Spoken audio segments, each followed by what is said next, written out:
Welcome to McPlum, simple solutions served daily. In this video, I will explain how to reset your Cadillac CUE system. First, find the power button and the home button on your CUE display. Press and hold both of these buttons at the same time for approximately 10 seconds. The system will power down and then automatically restart, often resolving minor glitches.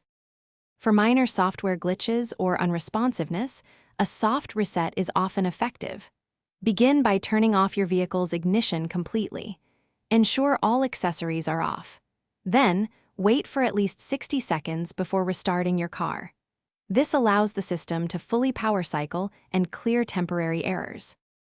If a quick or soft reset doesn't work, a factory reset might be necessary.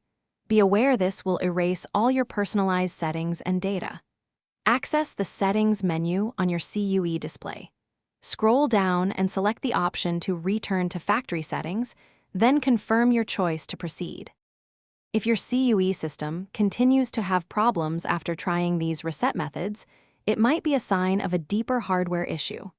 In such cases, it's best to contact a certified Cadillac dealership. Their professional technicians can perform advanced diagnostics and ensure your system is properly repaired. Thanks for watching. Stay juicy and subscribe.